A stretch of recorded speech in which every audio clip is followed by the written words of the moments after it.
নমস্কাৰ বন্ধু-বান্ধৱীসকল। আজি মই বনাবলৈ ওলাইছোঁ এক্সেলৰ এখন শ্বীট য'ত থাকিব টোটেল মাৰ্ক উলিওৱা, পাৰ্চেণ্টেজ আৰু ডিভিজন। প্ৰথমতে চাই লওক আমাৰ বেছিকখিনি এক্সেলৰ home tab, insert, page layout. আমাৰ এক্সেলৰ এইখনক কোৱা হয় স্প্ৰেডশ্বীট, আৰু এই সৰু সৰু ঘৰবিলাক যে দেখিছে এইবিলাক কোৱা হয় চেল। আৰু এই প্ৰত্যেকটো চেলৰে আইডেণ্টিফিকেশ্যন কিছুমান নেম থাকে, যেনেকৈ মই চিলেক্ট কৰি দিছোঁ। এইটো ঘৰ আছে এ আৰু ৰ আৰু কলম মিলি A1, এই চেলটোৰ নাম হ'ব A1। ঠিক তেনেকৈ মই এইটো চেলত যদি ক্লিক কৰি দিওঁ, এই চেলটোৰ নাম হ'ব E5। তেনেকুৱাকৈ প্ৰত্যেকটো চেলৰে নামবিলাক থাকিব। এতিয়া মই থুলমূলকৈ মই এটা দেখুৱাব বিচাৰিছোঁ।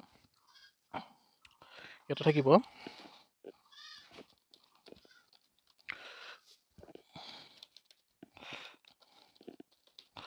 ষ্টুডেণ্ট নেম, তাৰ লগত থাকিব ছাবজেক্ট।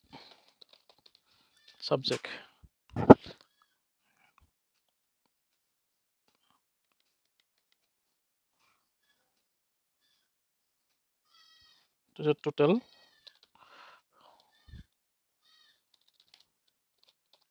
টোটেল, তাৰপিছত থাকিব পাৰ্চেণ্টেজ আৰু ডিভিজন। এতিয়া ইয়াতে আপোনালোকে ভাবিছে এই ছাবজেক্ট কেইটা, এই ঘৰকেইটা, এই চেলকেইটা কিয় খালী কৰি ৰখা হ'ল। ইয়াতে মই এটা বস্তু দেখুৱাম আপোনালোকৰ চেলকেইটা। এতিয়া এই ৰত চাব 1, 2, এই চেলকেইটা কেনেকৈ আপোনালোকে মাৰ্চ কৰিব বা ৰেপটেক্স কেনেকৈ কৰিব। এই গোটেইকেইটা চেল আপুনি যদি দুটা চেল যদি মিলাব খোজে, দুটা তিনিটা চেল যদি আপুনি মাৰ্চ কৰিব বিচাৰে, কেনেকৈ কৰিব সেইটো মই আপোনালোকক দেখুৱাম। ৰেপটেক্স কেনেকৈ কৰিব লাগে। মই ৰেপটেক্সটো কিহৰ কাৰণে কৰা হয়, যদি আপুনি এটা ছিংগুল লাইনৰ পৰা মাল্টিপুল লাইনলৈকে কনভাৰ্ট কৰিব লগা হয়, তেতিয়াহ'লে ৰেপটেক্স আমি ইউজ কৰিব লাগে। ৰেপটেক্স থাকে ক'ত, আমাৰ এলাইনমেণ্ট যিটো আপোনাৰ এই হোম টেবত আছে, এলাইনমেণ্টৰ যিটো ঘৰ থাকিব তাতে এলাইনমেণ্ট, তাতে ৰেপটেক্স পাই যাব। ৰেপটেক্সটো ইউজ কৰা হয় ছিংগুল লাইনৰ পৰা মাল্টিপুল লাইনৰ কাৰণে। আৰু মাৰ্জিন চেণ্টাৰ কিয় কৰা যায়, যেতিয়া আমি এটা চেলৰ পৰা আমি কেইটামান চেল যদি লগ কৰি এটা আখৰ আমি সেই চেলকেইটা আপুনি ভিতৰত যদি আমি মাৰ্চ কৰি লৈ তাত ৰাখিব বিচাৰোঁ, সেই চেলকেইটা যদি আমি মাৰ্চ কৰিব বিচাৰোঁ, তেতিয়াহ'লে মাৰ্জিন চেণ্টাৰ ক্লিক কৰা হয়। যেনেকৈ এতিয়া এই ছাবজেক্টটোত মই এই ঘৰকেইটা যে ৰাখিলোঁ, এই ঘৰকেইটাত মই মাৰ্জিন চেণ্টাৰ কৰি লৈ ল'লোঁ। ঠিক তেনেকৈ মই ইয়াতে ৰাখি দিলোঁ, এই ঘৰকেইটা মই মাৰ্জিন চেণ্টাৰ কৰি দিলোঁ। দিয়াৰ লগে লগে ইয়াতে আহি এই দুটা ঘৰ, এয়া 1 আৰু 2 চেল দুটা কি হ'ব, মাৰ্জ হৈ গ'ল। ইয়াতে মই ৰেপটেক্স কৰি দিলোঁ, দিয়াৰ লগে লগে দুটা ঘৰ মাল্টিপুল লাইনত আহি গ'ল, ষ্টুডেণ্ট নেম বুলি ভালদৰে দেখা পোৱা গ'ল। নহ'লে এটা ছিংগুল লাইনত হৈ থাকোঁতে কেইটামান ৱৰ্ড কিছু ইনভিজিবল হৈ গৈছে। ঠিক তেনেকৈ এতিয়া ৰেপটেক্স কৰি দিয়াৰ লগে লগে মাল্টিপুল লাইন আহি যোৱাৰ লগে লগে ষ্টুডেণ্ট নেম বুলি দেখা পোৱা গ'ল। এতিয়া তাতে আমি কিছুমান ছাবজেক্ট ভৰাব পাৰোঁ, ইংলিছ, মেথছ, ছায়েন্স,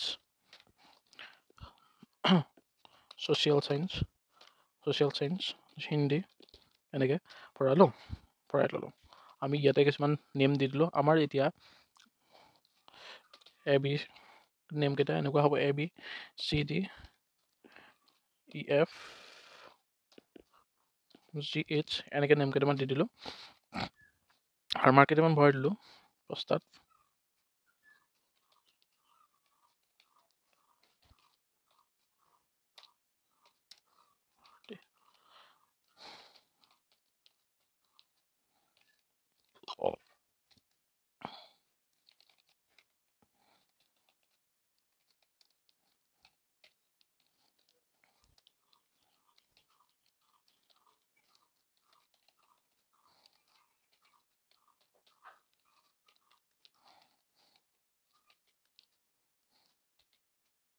এনেকৈ থাকিলে।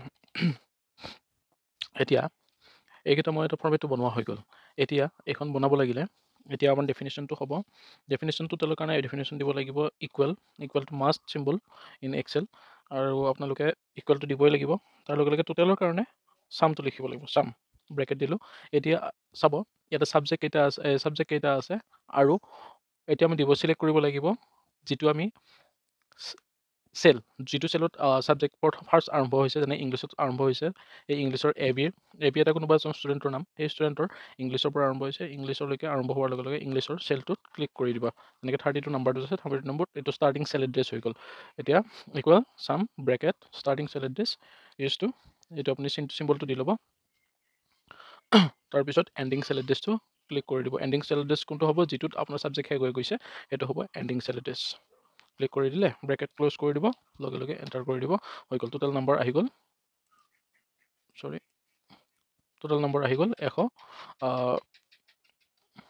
168 168 ইয়াতে ঠিক তেনেকৈ আপুনি এইকেইটা ঘৰ কৰিলে নহয়নে এনেকৈ আপোনাৰ এই যিটো চেলটো চিলেক্ট কৰিলে কৰাৰ লগে লগে ডিফিনেশ্যন দিয়াৰ লগে লগে এনেকৈ এটা অপশ্যন আহি যাব য'ত নেকি প্লাছটো অহাৰ চিনটো অহাৰ লগে লগে এনেকৈ টানি দিব গোটেইকেইটা টোটেল হৈ আহি যাব লগে লগে আমি যেনেকৈ ইয়াতে 1 2 চেলটো মিলাই আমি এই ৰেপটেক্স কৰি ষ্টুডেণ্ট নেমটো আনিছিলোঁ ঠিক মাৰ্চ কৰিছিলোঁ 1 2 চেলকেইটা মই মাৰ্চ কৰিছিলোঁ ঠিক তেনেকৈ টোটেলৰ ঘৰটো টোটেল ইয়াতো আমি মাৰ্চ কৰিব লাগিব টোটেল পাৰ্চেণ্টেজ এণ্ড ডিভিজনৰ ঘৰকেইটাটো আমি মাৰ্চ কৰিব লাগিব এতিয়া পাৰ্চেণ্টেজৰ ফৰ্মুলাটো হ'ব আমাৰ টোটেল মাৰ্ক কিমান লৈছে টোটেল মাৰ্কৰ চেলটো ক্লিক কৰি ডিভাইড কেইটা ছাবজেক্ট আছে সেইটো আপুনি চাই ল'ব 5টা হৈ গ'ল 33% হৈ গ'ল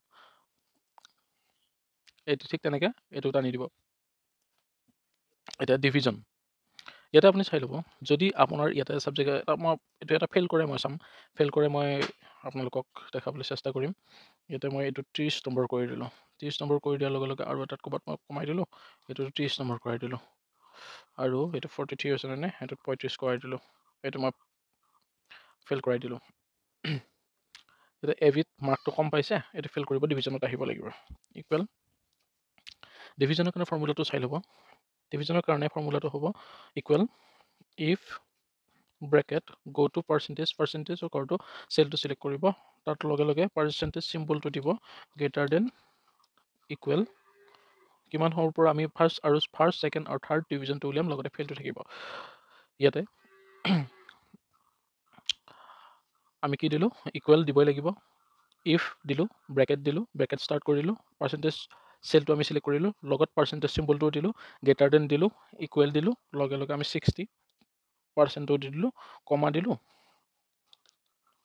টিক লগালোঁ লগাই তাতে আমি ফাৰ্ষ্ট ডিভিজন লিখি দিলোঁ ফাৰ্ষ্ট ডাবল টিক ক্ল'জ কৰিলোঁ কমা এতিয়া ছেকেণ্ডৰ কাৰণেও ইফ দিব লাগিব if bracket go to percentage চেলটো চিলেক্ট কৰি দিব ঠিক তেনেকৈ পাৰ্চেণ্টেজ চিম্বলটো দিব greater than equal 45% comma 45% comma ঠিক তেনেকৈ আমি যেনেকৈ দিছিলোঁ ফাৰ্ষ্ট ডিভিজন ঠিক তেনেকৈ আমি ছেকেণ্ড ডিভিজনটো দিব লাগিব second double tick close and comma and if এতিয়া আমি থাৰ্ড ডিভিজনটো উলিয়াব লাগিব ঠিক তেনেকৈ ষ্টাৰ্টিং চেল এড্ৰেছ ক্লিক লগত থাকিব percentage চিম্বলটো greater than equal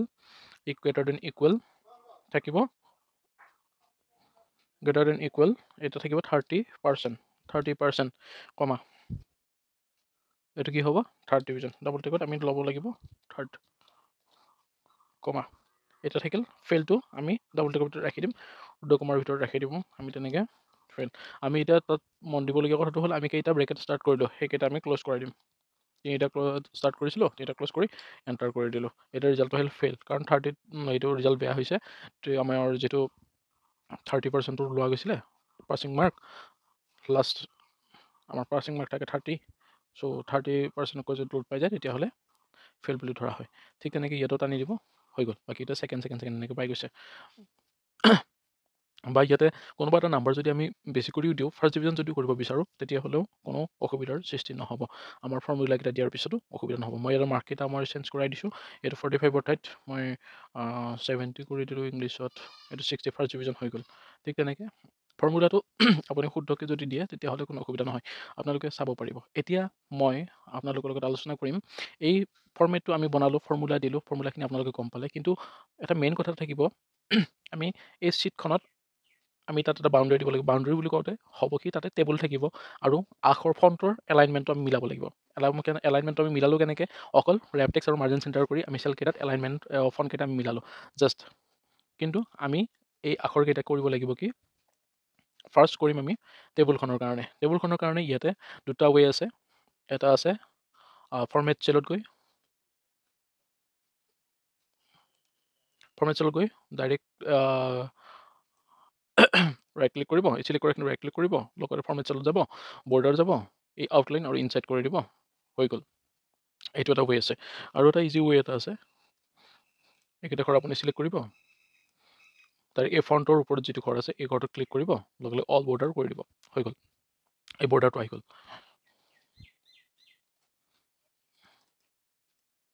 maybe আপোনালোকে ক্লিয়াৰকৈ দেখা পাইছে। এতিয়া আহিল এতিয়া মিডল কৰিব লাগে, এই আখৰটো মিডল কৰি দিলোঁ, এলাইনমেণ্টটো ক'ত হ'ব এইটো আমি মিলাই দিলোঁ, হৈ গ'ল। এতিয়া বল্ড কৰাটো আপোনালোকে এইটো জানেই, বেছিক কেনেকৈ বল্ড কৰিব লাগে, আখৰৰ ফন্ট ষ্টাইল কেনেকৈ চেঞ্জ কৰিব লাগে সেইটো আপোনালোকে চাই ল'ব।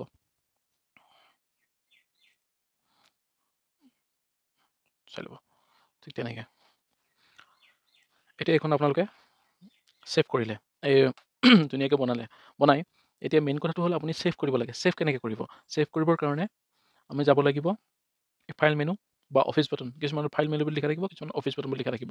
আপোনালোকে তাত ক্লিক কৰিব। যেতিয়া আপুনি ফাৰ্ষ্ট টাইম ডকুমেণ্ট এটা ছেভ কৰিব, ফাৰ্ষ্ট টাইম ডকুমেণ্টটো ছেভ কৰোঁতে আপুনি কৰিব লাগিব ছেভ এছত ক্লিক কৰিব। লগে লগে আপোনালোকক যদি দিয়া যায়, যদি ডেস্কটপত ছেভ কৰিব দিয়া যায়, ডেস্কটপটোত ক্লিক কৰিব আৰু নিউ ফল্ডাৰ বুলি অপশ্যন এটা আহিব, তাত ক্লিক কৰিব, নহ'লে ৰাইট ক্লিক কৰি নিউ অপশ্যনটো ক্লিক কৰিব, লগে লগে থাকিব। নহ'লে যদি আপোনালোকৰ ডি ড্ৰাইভত দিয়া যায়, তেতিয়াহ'লে ডিছ পিচিত ক্লিক কৰিব। ডিছ পিচিত আপোনালোকে পাই যাব ইয়াতে ড্ৰাইভাৰ লোকেল ডিস্ক চি থাকিব বা ডি থাকিব, এনেকৈ থাকিব। কিন্তু মোৰ ইয়াতে ষ্ট'ৰেজ কম জিবিৰ SSD লাগি আছে, সেইকাৰণে মোৰ ছিংগল ড্ৰাইভ বনোৱা আছে ইয়াতে। আপোনালোকে যদি বিচাৰে এনেকৈ ডি ড্ৰাইভত জাষ্ট অ'পেন কৰিব, কৰি আপোনালোকে ছেভ কৰিব। মই এতিয়া ডেস্কটপতে ছেভ কৰি থ'ম। নিউ ফল্ডাৰ ক্লিক কৰিলোঁ। এতিয়া ফল্ডাৰ নেমটো এটা মই চিলেক্ট কৰিম, যিকোনো ফল্ডাৰ নেম। মই চেক কৰিলোঁ মাৰ্কশ্বিট ছেভ কৰিলোঁ। লগতে মোৰ এটা আইডেণ্টিফিকেশ্যন কিবা মাৰ্ক এটা দি থৈ দিলোঁ, মোৰ ৰোল নম্বৰটোকে দি থৈ দিলোঁ 1 বা ডেটটো দি থৈ দিলোঁ 1 মে। Okay, got it. এইটো এটা হ'ল কি ফল্ডাৰটো বনোৱা হ'ল। এইটো ফল্ডাৰ, এই ফল্ডাৰটোত আমি হৈ গ'লটো ফল্ডাৰ, জাষ্ট অ'পেন কৰি ল'ম।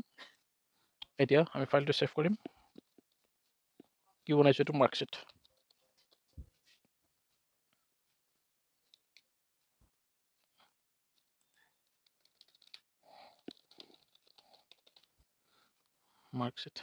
ছেভ কৰি দিব।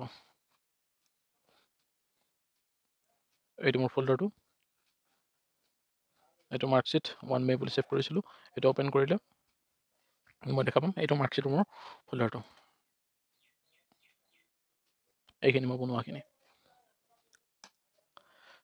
অ'কে, এতিয়া এটা কমন মিষ্টেক এটা ইয়াতে কৰে, ষ্টুডেণ্টবিলাকে এটা অকণমান মিষ্টেক কৰে। আমি এতিয়া ছেভ কৰিবৰ কাৰণে শিকোৱাৰ পিছত যেতিয়া আকৌ নেক্সট ডে আহি এক্সেলটো উলিয়াব বা এই অফিচ ৱৰ্ডটোৱে হওক বা পাৱাৰ পইণ্টটোকে হওক উলিয়ালে কি কৰে, প্ৰথমতে ফাইল মেনুলৈ যাব, গৈ চিধা ছেভটোত ক্লিক কৰিব। ক্লিক কৰি যিটো ডকুমেণ্ট যিটো ফাইলত ছেভ আছিলে সেই ফাইলটো অ'পেন কৰিবৰ কাৰণে সেই ফাইলটো ক্লিক কৰি দি দিব। লগে লগে এই যিটো ব্লেংক এইটো পেজ থাকিল, এই ব্লেংক পেজটো সেই ডকুমেণ্টটোৰ লগত ৰিপ্লেচ হৈ গ'ল।